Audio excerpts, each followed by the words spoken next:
Assalamualaikum warahmatullahi wabarakatuh. Selamat datang kembali di channel pembelajaran saya. Pada video kali ini kita akan membahas tentang statistika bagian ketiga, yaitu ukuran penyebaran data. Ukuran penyebaran data akan meliputi jangkauan, kuartil, jangkauan interkuartil, dan simpangan kuartil. Kita mulai dari yang jangkauan. Jangkauan adalah selisih dari nilai tertinggi dengan nilai terendah suatu data. Jadi misal ada nilai ulangan sebagai berikut: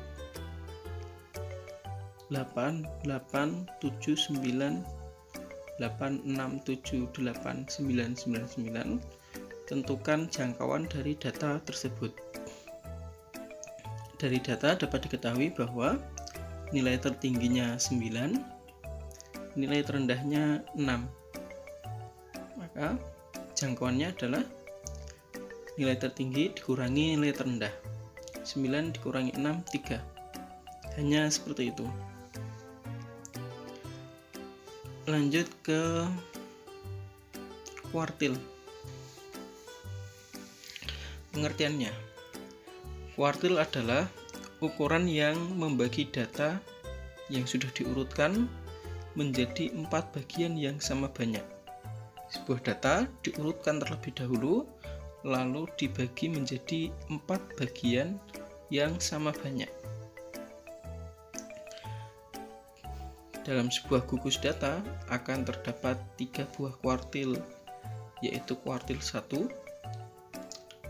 lambangnya Q1, kuartil 2 atau median, dan kuartil 3. Jika diilustrasikan dengan sebuah gambar ya, dengan sebuah garis kayak gini.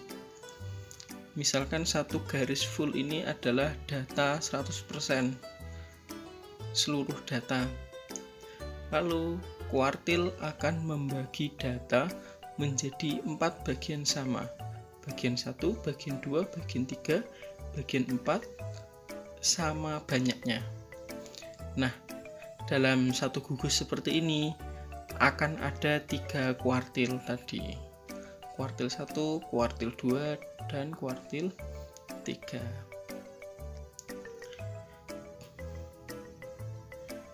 Tapi yang terpenting itu bagaimana menentukan letak kuartil 1, kuartil 2, dan kuartil 3 dari sebuah data. Rumusnya, kuartil 1 akan ada pada data ke 1/4 dalam kurung N ditambah 1. N-nya itu banyak data. Misal banyak datanya 10 ya, Q1 akan terletak pada data ke 1/4 dalam kurung 10 ditambah 1. Begitu juga Q2 terletak pada data ke 2/4 N plus 1. Q3 terletak pada data ke 3/4 dalam kurung N plus 1. Nah, kita ke contoh kuartil. Contoh 1. Nilai ulangan Reni lagi. Nilai ulangan Reni adalah sebagai berikut: 8879, 86, 78, 999. Tentukan tentukan Q1, Q2, dan Q3 dari data tersebut. Pertama, data diurut terlebih dahulu: 6, 7, 7, 8, 8, 8, 9, 9, 9. Setelah data terurut, diketahui banyak data adalah 11, yang artinya ganjil. Kalau sudah seperti itu, langsung ke cara menentukan Q1, Q2, dan Q3. Sebagaimana rumus tadi, Q1 terletak pada data ke 1/4 dalam kurung 11 ditambah 1, 3 ya. 3 ini bukan Q1-nya, tapi bukan nilai Q1, tetapi letak Q1. Kembali ke data bahwa data ketiga adalah 7. Data dalam urutan ketiga adalah 7. Q2 terletak pada, jika sudah diurut, juga sudah tahu banyaknya, mudah untuk menentukan Q1 dan Q2, Q3 nya. Data ke-6 terletak bernilai 8. Lalu Q3 terletak pada data ke 3/4 dalam kurung 11 plus 1, itu kalau dihitung nanti hasilnya 9. Artinya Q3 terletak pada data ke-9 yang nilainya 9. Seperti itu. Ini contoh yang data seperti ini dan banyak datanya ganjil. Kalau datanya dalam bentuk tabel, kita ke contoh kedua. Tentukan Q1, Q2, dan Q3 dari nilai ulangan matematika kelas 8 sebagai berikut. Ya, bisa membaca tabelnya ya. Bahwa yang mendapat nilai 4 itu 2 orang, frekuensi itu menunjukkan banyaknya yang dapat nilai tersebut. Yang dapat nilai 5, 8 orang, seterusnya yang dapat nilai 9 hanya 3 orang. Banyak data 40. Ini dari menjumlahkan frekuensi 2 ditambah 8 ditambah 10 ditambah 10 ditambah 7 ditambah 3, yang artinya genap. Maka tinggal menentukan Q1, Q2, Q3 menggunakan rumus yang sama.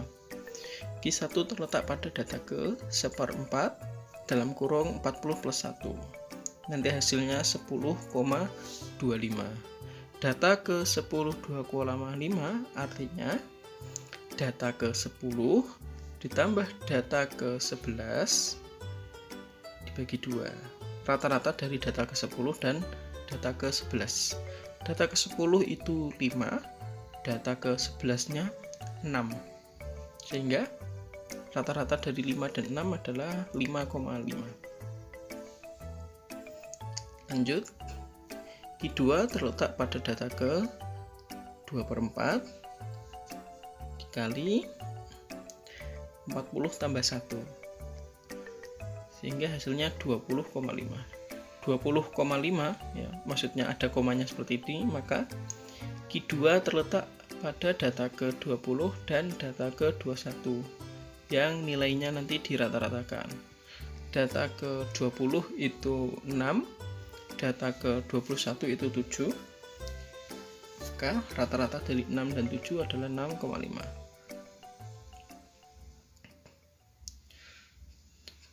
Sekarang ke Q3 terletak pada data ke 3/4 dalam kurung 40 plus 1, 30,75, yang artinya Q3 salah ketik itu.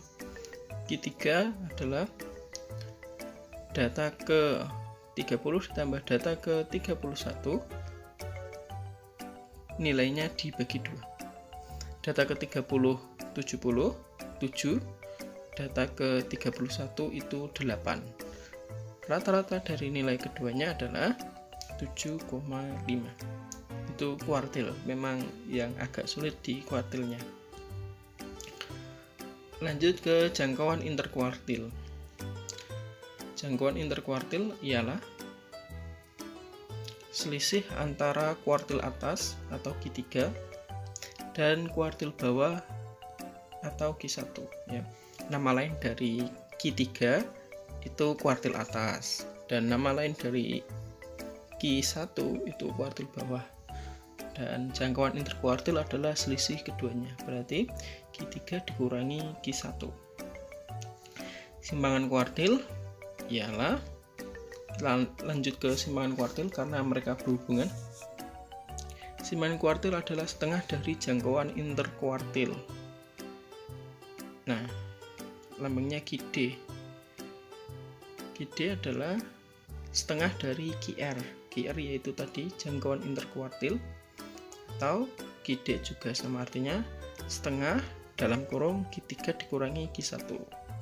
Jadi jangkauan interkuartil dan simpangan kuartil hanya bisa ditentukan nilainya setelah kita menghitung kuartil, setelah kita tahu kuartil 3 dan kuartil 1. Contoh,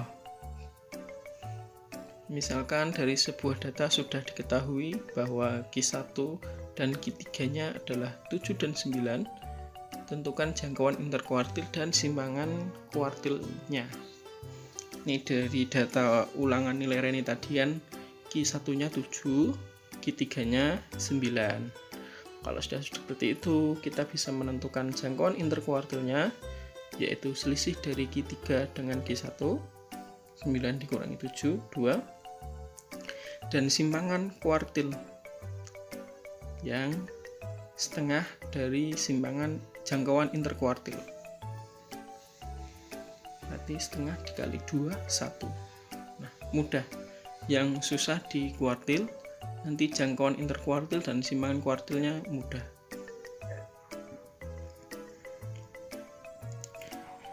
Nah, seperti itu dulu penjelasan dari saya.